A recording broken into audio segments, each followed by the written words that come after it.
Everyone said he was nothing. And they were right about one thing. Minjun Lee never fought back. At Seohan Elite Academy, there were rules nobody wrote down, but everybody knew. If your father owned buildings, you sat in the front row. If your name carried legacy, teachers looked the other way when you laughed too loud. And if you were the quiet, heavy boy in the blazer that never quite buttoned right, you learned to make yourself small enough to disappear. Minjun had been perfecting that disappearing act for 3 years. Every morning, he walked through the iron gates of Seohan with his head tilted slightly forward. Dark hair falling across his forehead like a curtain he could hide behind. His gray uniform blazer, the same gold-trimmed crest as everyone else, sat tight across his shoulders. His red-striped tie was never perfectly straight. Not because he didn't care, but because some mornings, hands that carry too much shame forget to be steady. He had one habit that never changed. Books. He carried more than anyone else, stacked against his chest like armor, like a wall between himself and the hallway. Math, physics, history, volumes no one at Seohan bothered to actually read. Minjun had read all of them. Twice. Not that anyone noticed. At Seohan, nobody noticed Minjun. Except when it was convenient to laugh. It was a Tuesday when everything cracked open. Third period had just ended. The hallway was packed with blazers and ties and the sharp cologne of boys who had learned that cruelty was a form of status. Minjun moved carefully, the way he always did, skirting the edges of the crowd, keeping close to the lockers. He didn't see the foot. He felt it. His books exploded across the floor. He went down hard. One knee, then both palms. And the laughter rose before he even stopped sliding. He looked up from the cold tile. Park Jae-won. Tall, lean, the kind of handsome that made teachers soften their voices, stood over him with the easy grin of someone who had never once feared consequences. Careful, Lee. Floor's not rated for that kind of weight. The hallway filled with sound. That specific kind of laughter. The relieved kind. The kind that means at least it's him and not me. Minjun didn't move. He had learned a long time ago that stillness was survival. That if you waited long enough, they would get bored. That the fastest way through humiliation was straight through the middle of it. Head down. Hands quiet. Eyes on the floor. He reached for the nearest book. A hand got there first. Not a hand he recognized. She crouched beside him, completely unbothered by the audience, completely unbothered by any of it, and picked up his book like it was the most natural thing in the world. Her school blazer had the same gold trim as everyone else's. Her red tie, the same stripe. But something about the way she wore it suggested she had decided what the uniform meant for herself. Her curly hair framed her face in soft, full volume. And her eyes, when they found his, were not pitying. They were calm, direct, almost curious. "These yours," she said. Not a performance. Not a statement. Just a question. Minjun blinked. The laughter around them slowed, then stopped. The way sound stops before something shifts. She stacked his books neatly, rose to her feet, and held them out to him. Her posture was easy, unbothered. She wasn't performing bravery for the hallway. She simply didn't seem to register that this moment was supposed to be dangerous for her. Minjun took the books. "I'm Vanessa," she said. He said nothing. His voice had gone somewhere he couldn't reach. She didn't seem to mind. She glanced once at Park Jae-won. Not with anger, just with the quiet, level look of someone who has already decided how much space a person like that deserves, and then looked back at Minjun. "You dropped this too." She held out one last book. A slim, worn volume. His. He hadn't even realized. He took it. Their fingers didn't quite touch. The hallway began to breathe again around them. Whispers replacing silence. Movement replacing stillness. But something had changed in the air. Some small seismic thing that no one could yet name. Vanessa turned and walked away, like she hadn't just done the bravest thing anyone at Seohan had done in years. Minjun stayed crouched a moment longer. Nobody saw what he saw through the tall window at the end of the hall. Past the school gate. Past the ginkgo trees turning gold in the autumn light. A black car. Long, quiet, expensive.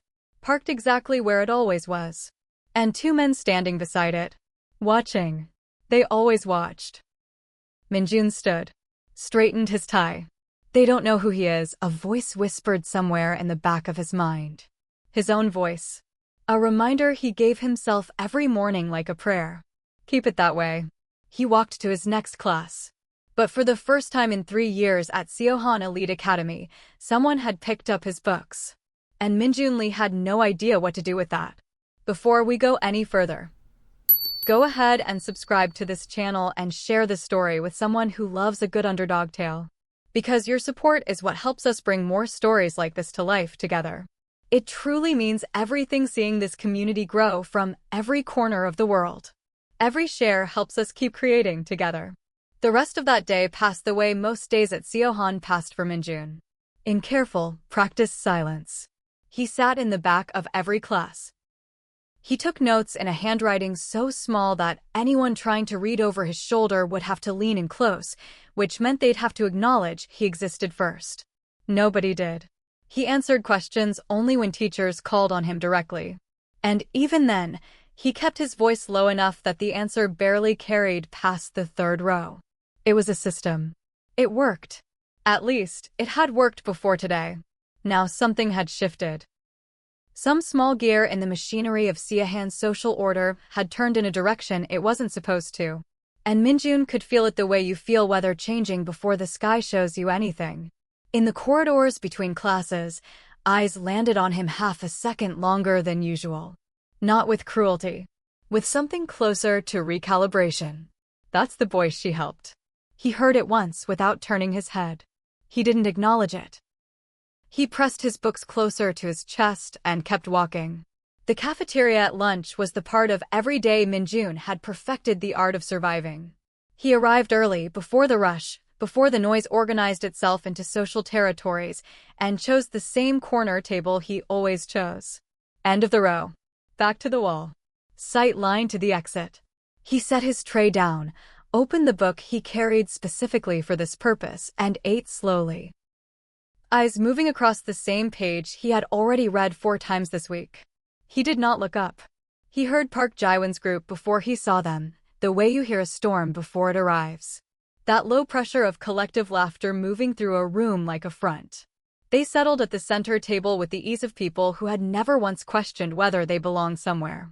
Minjay turned a page he hadn't finished reading. Hey! He looked up before he could stop himself. Vanessa stood across from him with her lunch tray held in both hands. Her curly hair catching the cafeteria light. Her expression carrying the same unhurried calm it had worn in the hallway. She was looking at him the way people look at a door they've already decided to open. Is this taken? Minjay glanced at the empty chairs surrounding him on 3 sides. No, he said. She sat down. Not the chair across from him. The one beside him. Close enough that he could see the small gold pin on her lapel, a detail he immediately regretted noticing. She opened her lunch with the ease of someone who had eaten in new places her entire life and had long since stopped finding it remarkable. You never told me your name, she said. Minjay. Minjay. She repeated it carefully, getting the syllables right on the first try. How long have you gone to school here? 3 years. She nodded, like this answered something she'd been working out. And they've been doing that to you the whole time? He didn't answer immediately. There was no good answer. Yes felt like admission. No was a lie. He settled on the most accurate thing. It's not something I think about much anymore. Vanessa looked at him steadily. That's not the same as it not happening. He didn't have a response to that. He returned his eyes to his book. They ate in silence for a few minutes. Which was when Park Jae-won noticed. Minjay heard the scrape of a chair and the shift in the cafeteria's ambient noise before he saw anything. Jae-won approached with 2 of his regulars flanking him, the formation of someone who had learned that other people's discomfort was a performance worth an audience. Transfer girl, Jae-won said, addressing Vanessa with the particular tone of someone testing a surface before stepping on it. You know you're sitting at the wrong table. Vanessa picked up her fork. I'm sitting exactly where I meant to sit. Nobody sits with him on purpose. I did. The cafeteria went quiet. In that specific way, it goes quiet when something worth watching is happening. Minjun kept his eyes on his tray. His hands were still. His jaw was tight. Jaewon laughed, the performed kind, designed for the room. What, are you feeling sorry for him? Vanessa set her fork down and turned in her seat. She looked at Jaewon with the patience of someone who is all day and knows it. I feel sorry for people who need an audience to feel important, she said simply. That's not the same thing. The silence that followed had texture. Jaewon's smile stayed in place, but something behind his eyes recalculated. He looked once at Minjun, who had not moved, had not looked up, had not reacted, and then back at Vanessa. Whatever he had expected from this moment, he hadn't gotten it. He made a sound in his throat. Half dismissal, half retreat. And he turned back toward his table. The cafeteria noise resumed slowly, like an engine turning back over. Vanessa picked up her fork again. Minjun said nothing for a long moment. You didn't have to do that, he said finally, quietly. I know. It'll make things harder. For you. Vanessa looked at him sideways. Harder than what? I've been here 3 days.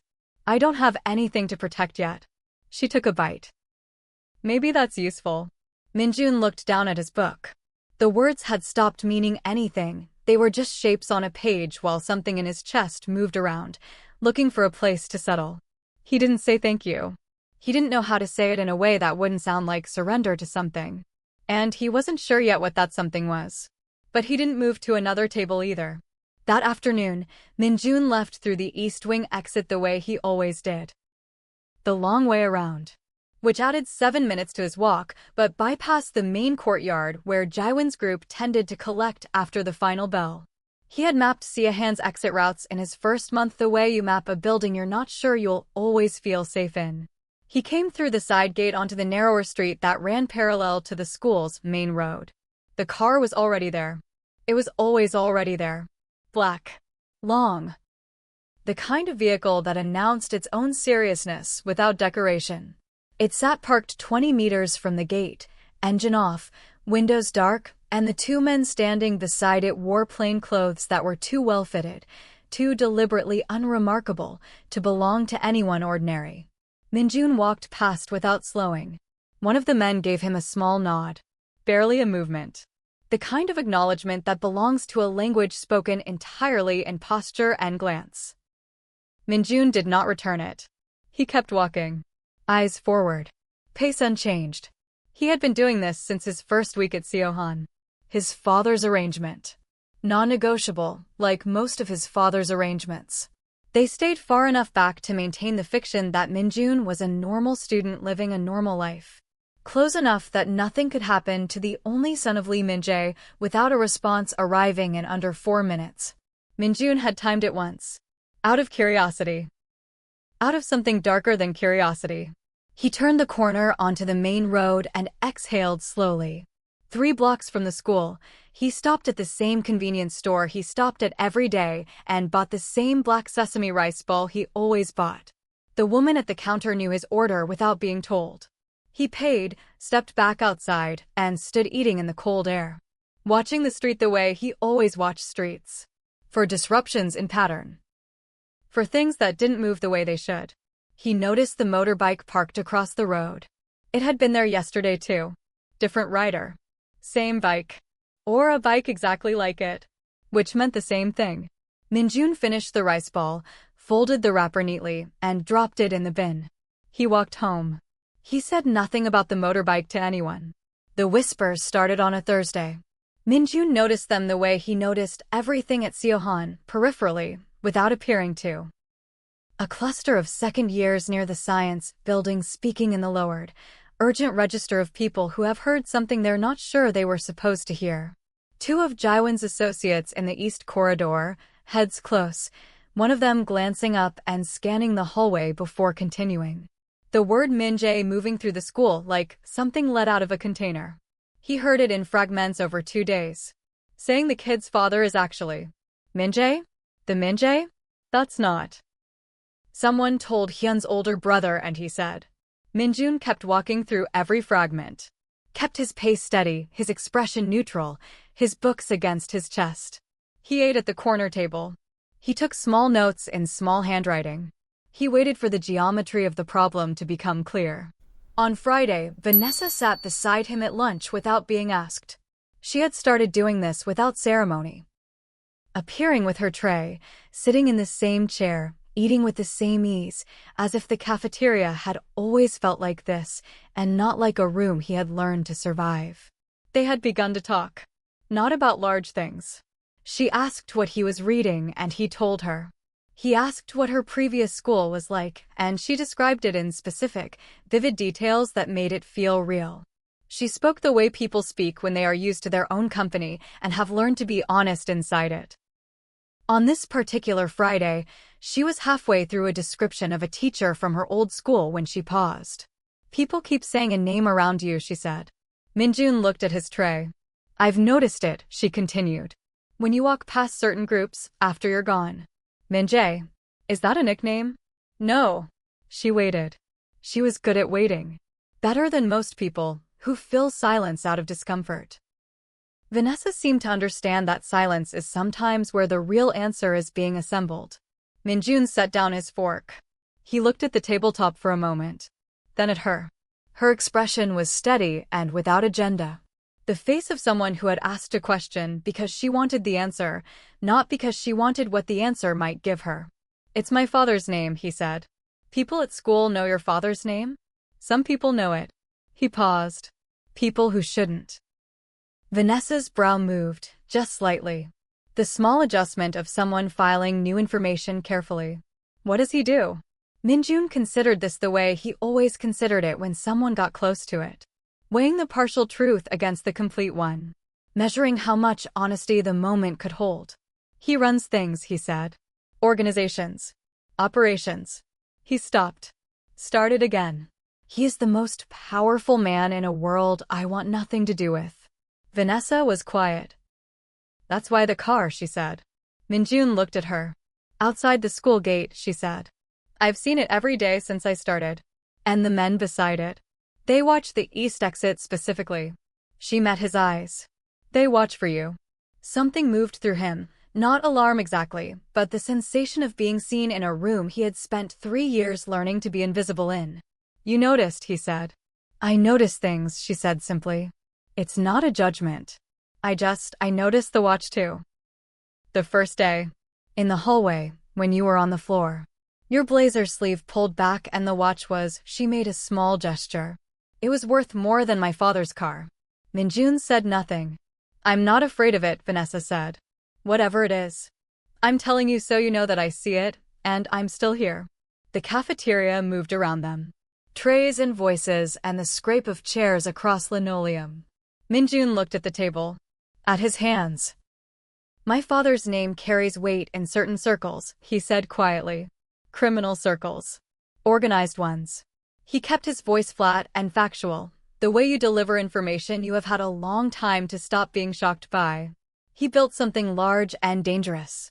He built it over a long time. And everyone who operates in that world knows who Lee Minjay is." He felt Vanessa go still beside him. "He is not a violent man in the way people imagine violent men," Minjay continued. "He is patient. Methodical. He does not lose his temper. He loses people." He stopped. "He has never once asked me to be part of it. He sends me to school. He pays for everything. He keeps men at the gate." His jaw tightened. "He believes he is protecting me. And you," Vanessa said softly. "I believe he is protecting an asset." The word landed between them. Vanessa did not flinch from it. She looked at him with the same steady, level expression she had worn in the hallway when she picked up his books.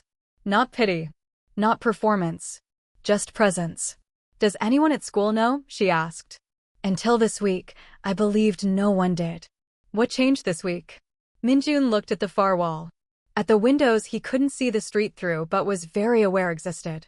"Someone has been asking questions," he said. "Not students. Through students." He paused. "There are people who would benefit from knowing exactly where Minjay's son goes to school. Exactly how unprotected he chooses to appear." Vanessa absorbed this. "So the whispers are not accidental." The silence between them held its shape. "Minjay," she said. He looked at her. "I'm not going to ask you what you want me to do with any of this," she said. "That's not why you told me." She looked at him carefully.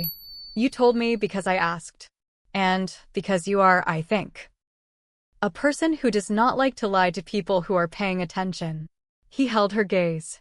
It was the most accurate thing anyone had said about him in 3 years. "Yes," he said. Vanessa nodded once. She picked up her fork. "Okay," she said, and returned to her lunch with the composure of someone who had decided the size of a thing and found it manageable. Minjay looked at his tray. Outside, 3 blocks away, a motorbike sat parked on a cold street. And in a building on the other side of the city, in a room that smelled of cedarwood and old power, a man named Minjay received a message on a phone that had no name attached to it. He read it twice, slowly, without changing his expression. Then he made a call. And the city, which had always moved according to his arrangements, began to rearrange itself. Before we continue, go ahead and drop a comment telling us where you're watching from. Because seeing this community grow from every corner of the world means everything. Every like, every share helps us keep telling stories that matter. Together. The following Monday arrived gray and cold. The kind of soul morning that presses down on everything beneath it. Minjay noticed 3 things before first period that he hadn't noticed the previous week. A different car on the parallel street. Parked closer than usual. A man near the convenience store who did not buy anything. And the motorbike, which was no longer there at all. The absence of it worried him more than its presence had. He moved through the school day carefully. He sat in his usual seats, took his usual notes, ate at his usual table.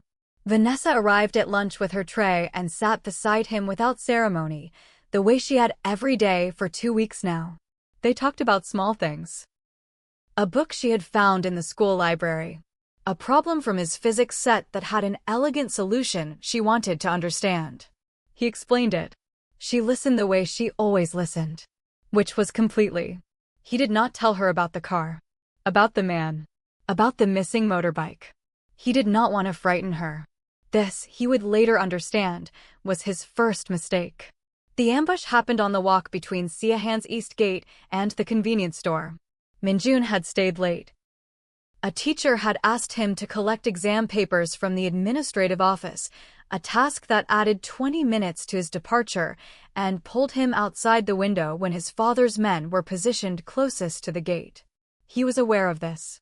He moved quickly. Head down. Hands in his blazer pockets. Cutting through the narrow lane that ran beside the school wall. He heard the van before he saw it. It rolled slowly along the lane from the far end. Unhurried, the way things move when they're not concerned about being noticed. 2 men stepped out of the side door before it had fully stopped. A third came from a doorway to his left. They were not large men. They didn't need to be. The coordination was enough. Minjay stopped walking. He assessed the geometry of it in the 3 seconds he had. 3 men. 1 exit point ahead. The wall behind him. The van closing the lane's far end. He was not trained for this the way his father's men were trained. He had refused that. He had refused almost everything his father had ever offered him that tasted like inheritance. He made himself very still. Minjay, the nearest man, said. Not a question. Minjay said nothing. Your father should have kept you closer. Then he heard it behind him, from the direction he had come. Vanessa's voice, calling his name. The sound of her shoes on the lane's stone surface. He turned his head once, just enough, and felt his chest drop. She had followed him. She must have seen him leave and followed, the way she did sometimes when they walked partway home in the same direction, neither of them acknowledging it was a habit they had both started keeping. She stopped when she saw the men. Minjay watched her face move through recognition. Confusion first. Then the particular stillness of someone whose instincts are working faster than their thoughts. Go back, he said. Quietly. Clearly. Vanessa. Go back now. She didn't move. Her eyes were on him, reading the situation the way she read everything completely, without flinching from what was there. The third man made the decision for both of them. He moved toward her quickly. She turned to run, and she was faster than Minjun expected, but the lane was narrow and the distance was short. And when the man caught her arm and pulled her back toward the van, the sound she made was not a scream. It was sharp and furious and controlled. The sound of someone who is angry rather than afraid. And somehow, that made it worse. "Stop," Minjun said. The word came out differently than words usually came out of him. Lower. Flatter. From somewhere that did not ask permission. The man holding Vanessa paused. "She has nothing to do with this," Minjun said. "Whatever you want. It's me you came for. Let her go." The nearest man tilted his head slightly. "Then come quietly." Minjun looked at Vanessa. She was looking back at him with an expression he hadn't seen on her before. Not fear exactly, but something urgent and stripped bare. Her jaw was set. Her eyes were saying something he didn't have time to translate. He reached into his pocket. He found his phone. And for the first time in 3 years at Seohan Elite Academy, Minjun Lee made the call he had promised himself he would never make. It rang once. "Juna." His father's voice was the same as it always was. Unhurried. Low. Precise. A voice that had never needed to raise itself to be heard. "I need you," Minjun said. A pause of exactly 1 second. The sound of movement on the other end, quiet, efficient, already organizing itself. Location. Minjun gave it. The lane name. The cross street. The distance from the gate. The number of men. The van's position. His father said, "For minutes." Then the line went quiet. Minjun lowered the phone. The nearest man was watching him with an expression that had shifted slightly. Something recalculating behind his eyes. He had registered the specific tone of the call without knowing yet what it meant. "Who did you call?" he said. Minjun put the phone back in his pocket. He looked at the man with the same flat, level expression he had been wearing since the lane closed around him. "You came here knowing my father's name," Minjun said. "So you already know the answer to that." Nobody moved. Vanessa was still held at the arm, but the man holding her had gone very still. The way people go still when the temperature of a situation changes, and they are trying to determine which direction it has changed toward. They waited. It was not 4 minutes. It was 3.5. Minjun heard them before he saw them. The sound of engines. More than one. Moving with synchronized, unhurried purpose from both ends of the lane simultaneously. Black vehicles. 4 of them. Arriving in a formation that sealed every exit route with the quiet completeness of something that had been planned for exactly this kind of moment. The doors opened. The men who came out did not run. They did not shout. They arranged themselves with the economy of people for whom this was not an escalation, but simply a continuation of standing orders. 12 of them. Possibly more. They filled the lane in a silence that was somehow louder than noise. And then the last car door opened. Lee Minjay stepped out. He was not what people imagined when they imagined a man who controlled what he controlled. He was not large or loud or decorated with the visible symbols of power. He was slim. Composed. Dressed in a plain charcoal coat. His face was Minjun's face, refined by 20 more years of absolute self-possession. He moved through the space between his men and his son with the unhurried assurance of a man who has never once questioned whether the room would arrange itself around him. It always did.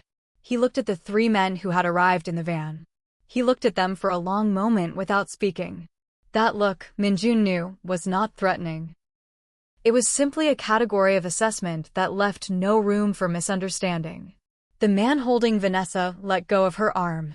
All 3 men lowered their heads. Not voluntarily, Minjun thought. More like gravity had shifted. Minjay's eyes moved to Minjun. They held there for a moment, taking in the blazer, the books still somehow clutched in one arm, the expression on his son's face that was trying to be controlled and not entirely succeeding. Then they moved to Vanessa. She was standing 2 meters away, rubbing her arm where she'd been grabbed. Her jaw still set. Her posture still upright. She was looking at Minjay with the same direct, unfrightened attention she gave to everything, trying to understand what she was seeing rather than simply reacting to it. Minjay studied her for a long moment. His expression did not change. Then he looked back at his son. "Are you hurt?" "No," Minjun said. Is she? Minjun looked at Vanessa. She shook her head once. A small, composed movement. No, Minjun said. Minjay nodded. He turned to the men in the lane and said 3 words quietly, words Minjun did not catch, and the men from the van were guided toward one of the black cars with the wordless efficiency of a mechanism completing its function. It was over in under a minute. The lane was suddenly very quiet. Vanessa stepped toward Minjun slowly, her eyes moving between him and the man in the charcoal coat and the 12 men who remained in careful, watchful positions along the walls. Minjun, she said quietly. He looked at her. They bowed to you, she said. When you stepped forward, they bowed to you. He had not moved consciously. He had simply stopped making himself small. He had straightened fully, for maybe the first time in 3 years, and the men his father brought with him had responded to it automatically. Their heads dropping in the fractional acknowledgement of a hierarchy so long established it lived in the body. He hadn't noticed. She had. I'm sorry, he said. I'm sorry you were here. I'm sorry you were. Don't, she said. Her voice was steady. Don't apologize for something they did. She looked at him carefully. Are you okay? He almost laughed. The question was so clean and direct and entirely like her that it cut through everything else. I don't know yet, he said. She nodded like this was a reasonable answer. Then she looked again at Minjay, who had been watching this exchange from a short distance. Something very slight had shifted in his expression, almost invisible. Something that in another man's face might have been surprise. The conversation with his father happened in the back of the car, while Vanessa was looked after by 2 of the men. Offered water, asked if she needed anything, treated with a deference that confused her, and that Minjun had requested in 3 words before the doors closed. Minjay sat across from his son and said nothing for a long moment. He was not performing silence the way some men do. He was simply thinking. And he did not rush his thinking for anyone. You called, he said finally. Yes. You said you would never call. I know what I said. What changed? Minjun looked at his father directly. He did not look away. She was there because of me. Because of who I am. Because of what you built. He kept his voice level. She doesn't deserve the consequences of something she didn't choose. Minjay considered this. And you? Do you deserve them?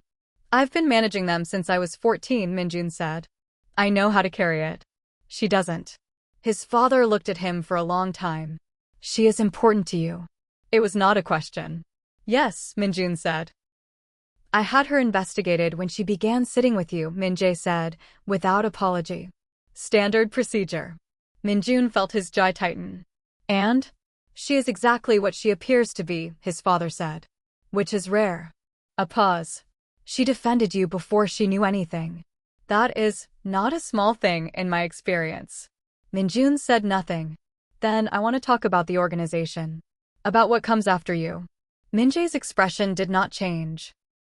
You have always refused that conversation. I'm not refusing it now. Minjun leaned forward slightly. But I will have it on my terms. The violence, the way rival organizations get handled, the way problems get resolved, that changes. If I am ever to take any part in what you've built, that changes. Non-negotiable. His father was quiet. I have built what I built, Minjay said slowly, because I understood the world I was operating in.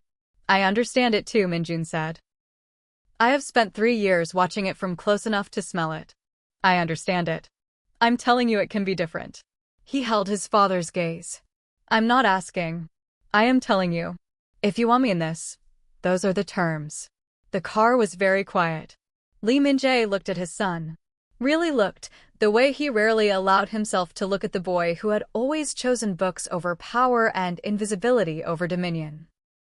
Something moved behind his eyes that was not quite pride and not quite grief.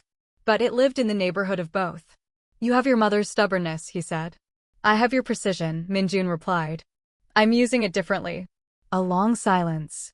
Then Minjay nodded. Once. Slowly. The nod of a man who has built his life on the ability to recognize when a thing has already been decided. Seohan Elite Academy learned the truth the way schools learn everything. In pieces, in whispers, and then all at once. It started with the students who had seen the black cars. Then the ones who had heard the name Minjay spoken in the same breath as the quiet boy who always sat in the corner. Then it moved through the school's social architecture in a single morning, restructuring everything it touched. By Wednesday, the hallways felt different around Minjun. Not frightened exactly. Recalibrated. The way a room recalibrates when the lights come on and everyone can finally see the actual dimensions of the space they've been moving through. Park Jaewon passed him near the science building and said nothing. Did not smirk. Did not call out. He simply moved to the other side of the corridor with the quiet efficiency of someone who has just done a very fast private calculation. Minjun noticed. He did not remark on it. What he did instead was walk to the front of his morning class. Not the back row. Not the corner. He sat where the light was better and the board was clearer. It was a small thing. And it was not a small thing. At lunch, he carried his tray through the center of the cafeteria. Vanessa was already at the corner table, watching him cross the room. She tracked him with the same steady, attentive expression she always wore, reading him the way she always read him. Accurately. And without pretense. He sat beside her. Front row today, she said. Better acoustics. She smiled at her tray. Sure. They ate. The cafeteria moved around them, and for the first time in 3 years, it moved around Minjun rather than past him. People aware of him now. Adjusting their paths around his presence instead of through it. I spoke to my father, he said. Vanessa looked at him. I told him the terms. He kept his voice neutral. He accepted them. She was quiet for a moment. What does that mean for you? It means I'll be involved. Eventually. In a way that feels like something I can carry without losing myself inside it. He paused. It means things will change slowly. In the direction of something better. He looked at the table. It means I stop pretending I'm invisible. Vanessa nodded slowly. How does that feel? He thought about it. Like standing up after sitting on the floor for a very long time, he said. Everything is slightly different from up here. She was quiet for a moment. Then, I'm still here, you know. Not because of the cars. Not because of the men or the name or any of it. I know, he said. I was here before any of that. I know, he said again. More quietly. She looked at him. Good. Outside the cafeteria windows, the afternoon light was doing something generous with the sky. Spreading gold across the rooftops of the school. Making everything it touched look briefly like the best version of itself. Minjun looked at it for a moment. He thought about the boy who had walked into Seohan 3 years ago and decided that disappearing was the safest form of survival. He thought about books pressed to his chest like armor. About small handwriting. About 7-minute detours to avoid a courtyard. He thought about a girl who had knelt beside him on a cold hallway floor and handed him his books without making it a performance. He thought about what it had cost her to sit in that cafeteria seat the first time. Not nothing. Even if she had made it look like nothing. He understood now that bravery that looks effortless is still bravery. That choosing someone clearly, without apology, in a room full of people watching, that is not a small thing. He had spent 3 years becoming invisible to protect himself from his father's world. She had walked into that world without knowing what it was, and stood in the middle of it without flinching. He thought it was probably time to stop making himself small in exchange for safety. The safety had never really worked anyway. He picked up his fork. Beside him, Vanessa was reading a book she'd pulled from her bag, balanced against the edge of her tray, her curly hair falling slightly forward. She turned a page. The cafeteria noise moved around them like weather. Minjun looked at her profile for a moment. Then he returned to his lunch, sat up straight, and let the room see him. If this story moved you, subscribe to the channel and ring that notification bell so you never miss what comes next. Share this with someone who needs to be reminded that the quietest person in the room is sometimes carrying the most. Every subscriber, every share, helps this community grow. And together, we're just getting started.